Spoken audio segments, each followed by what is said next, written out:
Good afternoon. How's everybody doing today? Give us 1 minute and we'll be ready to go.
Everybody ready?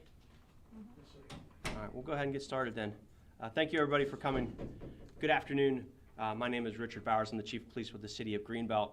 My last name is spelled B-O-W-E-R-S. My first name is Richard, common spelling. Thank you for coming. The reason that we're here today is to provide some information about two critical incidents that happened within the City of Greenbelt over the weekend. On Saturday, we had an incident involving a 25-year-old male who was shot and killed on Spring Hill Court in the 6200 block. That incident is currently under investigation, and what I can say particularly about that incident is that the individuals involved were known to each other and that our detectives are quickly working on that case to bring closure to the family. The second incident occurred on Sunday in which a 14-year-old male was shot and killed at about 1:50 in the afternoon on Cherrywood Terrace. Officers responded to that call for service, attempted to provide life-saving care, but ultimately the victim succumbed to his injuries. Both of these incidents are extraordinarily tragic and serve as a stark reminder that violence threatens our community and that words will not solve our problem.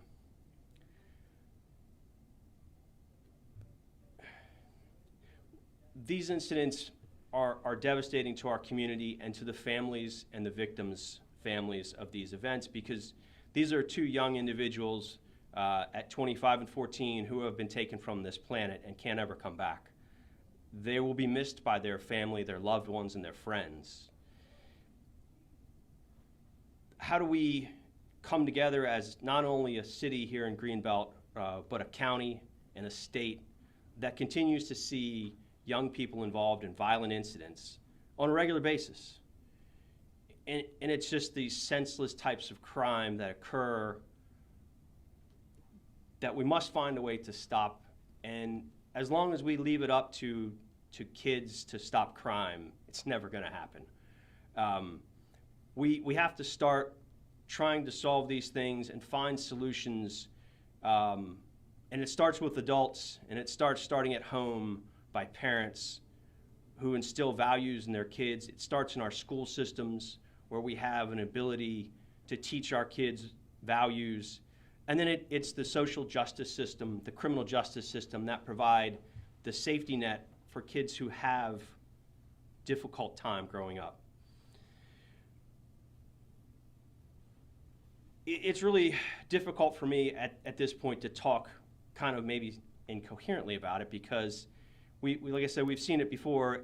Less than 18 months ago, I stood in front of a room very similar to this with some of the same people and talked about an incident that occurred at one of our local parks. Fortunately, in that incident, nobody lost their life, but I can't say that about this weekend. And so I take it very personal when these things happen. And one of the reasons that I wanted to do this today, in addition to getting an opportunity to speak to you, was we're looking for some assistance. We're looking for assistance from our residents, particularly in solving these crimes. We know that there are multiple witnesses to Sunday's event, and we need those witnesses to come forward. One of the things that we've heard from some of the young people that we've interviewed is that they don't want to talk because they don't want to be considered a snitch. Well, it's not being a snitch, it's called doing the right thing. And without that information, something else like this could happen again. It could happen to them or their friend. So we need them to come forward. We need their parents to convince them that it's the right thing to do, to come forward and provide information that can help close a case. You know, it's critical, it's vital that this information be brought to us. And when those people do have information, they can provide that information to us anonymously by reaching out to the police department. We also want to assure our residents that our community is safe. These incidents, while tragic, don't mean that the city of Greenbelt is not a safe place to live, work, and visit. We, the police department, along with our partner agencies, have taken a number of steps to ensure safety for our residents, including adding additional officers to patrol, additional joint patrols with our neighboring agencies, and other law enforcement activities that will help continue to make our streets a safer place to be. Lastly, I would want to thank you all for coming today and helping me get this information out. I want to thank the officers that worked on both of these cases and continue to strive to solve these crimes, our partners with the county and the state. I also want to thank the individuals standing to my right. That's the City of Greenbelt Council, our Mayor Emmett Jordan, Mayor Pro Tem Kristen Weaver, Councilmember Amy Niesel, and Councilmember Jenny Pompey, who's without their support, we wouldn't be able to do the things that we do. It is critical that we get this information out, that we continue to maintain support from our residents and provide law enforcement and a safe place for people to live. So thank you for coming. Mr. Mayor, if you have like to say a couple quick words, and then we'll take a few questions. Good afternoon. I just want to thank Chief Bowers and the Greenbelt Police Department for their diligence in pursuing this case. When something like this happens, an act of senseless violence in the city of Greenbelt, we all grieve together. But as the chief said, grieving is not enough. We have to find a way as a community to work together to get to the root causes of these horrible, horrible things. Somehow we have to work with young people in particular and young adults to kind of interrupt the violence before it happens, the gun violence, all too often that happens. So on behalf of the City Council, I want to share our condolences with the family members, the extended family members, the victims. And once again, I'd like to thank the police department for pursuing the hard work on this case. Thank you, Mr. Mayor. Yes, ma'am. There was a vehicle that was identified. Can you just kind of walk us through what we know about these two cases and also part two? Do we know if they're connected? I'll answer your questions in reverse order. They are not connected at all. There is no relation between the two incidents that we have at this point identified. So to the best of our knowledge, no, they are not connected. The vehicle that we identified, I don't want to say too much about because there's still an active investigation, but we did provide a lookout yesterday for a vehicle that we are seeking, and if anybody has any information about that vehicle. Connected to this Sunday event. Yes, ma'am. Yes. Hi, first off, would it be accurate to describe this as I drive by? Also, can you say what was going on? Like, was there a group of people kind of hanging out? Like, what was happening at the time the incident happened? It would be an accurate description to call it a drive-by, yes, ma'am. Again, it is an active investigation, so I don't want to provide too many details, but there were other people that were there when the incident occurred. Yes, ma'am. Okay. Yes, sir. Chief, have you folks released the names of either victim yet? We will not be releasing the name of the 14-year-old victim. If you want the name of the 25-year-old victim, you can see Mr. Dennis at the end, and he'll provide it. Is there a reason for that? Why you're not releasing the kid's name? Just because he's a juvenile at this stage, and we're not prepared to release that information. So you will at some point? At some point in the future, yes, ma'am. Can you say anything about the fact, do we know if this was targeted or random? And then second part of the question, I ask that because a lot of residents are just terrified as to the safety of their neighborhoods.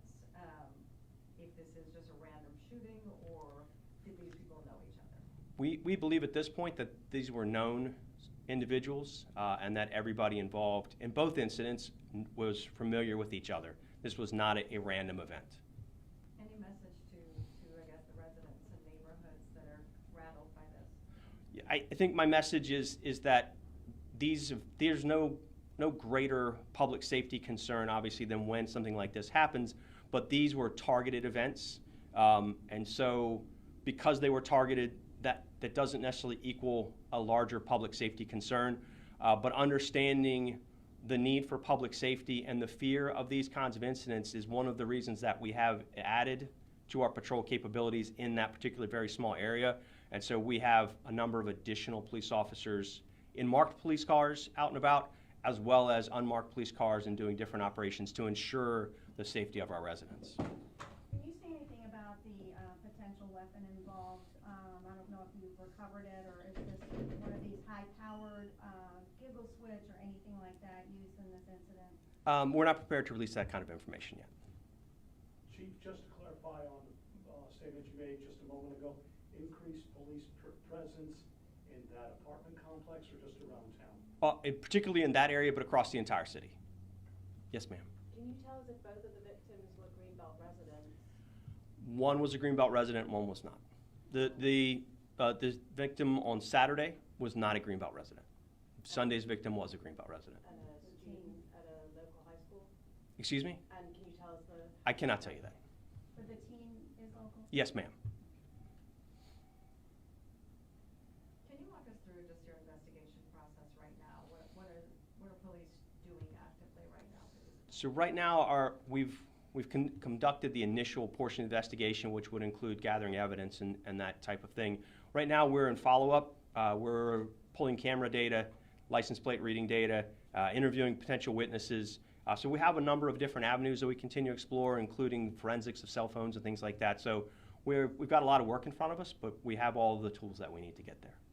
And you haven't recovered that car, and you haven't mentioned that today. Are you still looking for that Infiniti? We continue to seek information about the car, yes, ma'am. Okay, and you believe it was stolen, and can you I say can't anything speak to about that right now. Yes, ma'am. Are you concerned about crime specifically in this area of the city? Because these are very close together, and there was another shooting, I think, 2 weeks ago on Edmonston. That was about 3 weeks ago, yes, ma'am. There was another previous incident. So we are very concerned, obviously, about crime anywhere in the city, but particularly that particular smaller section of the city. So that has been the focus of our enforcement in our patrol areas. Is it one apartment complex impacted or two? It's one apartment complex. Okay. Is it the Spring Hill? The name of it is Franklin Park. Oh, Franklin Park. Yes, ma'am. Franklin Park Apartments, is that accurate, or Franklin? I believe it's Franklin Park Apartments, yes, ma'am. Anybody else? Perfect. Yes, ma'am. Sorry, any more suspect information, any descriptors or anything that we can put out there? Not that I can provide today. But multiple people in that car? In the vehicle, Yeah. that's what we believe, yes.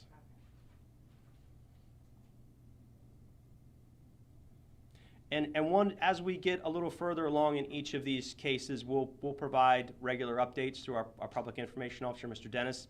So if you want to make sure that you get any follow-up information, please leave your information with Mr. Dennis in the back of the room before you leave, and he will make sure that he gets out any follow-up information to you.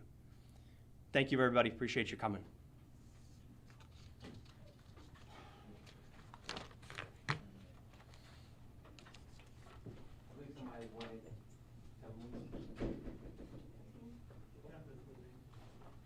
The name, oh, I'm so sorry. His name is 25-year-old Juan Gonzalez.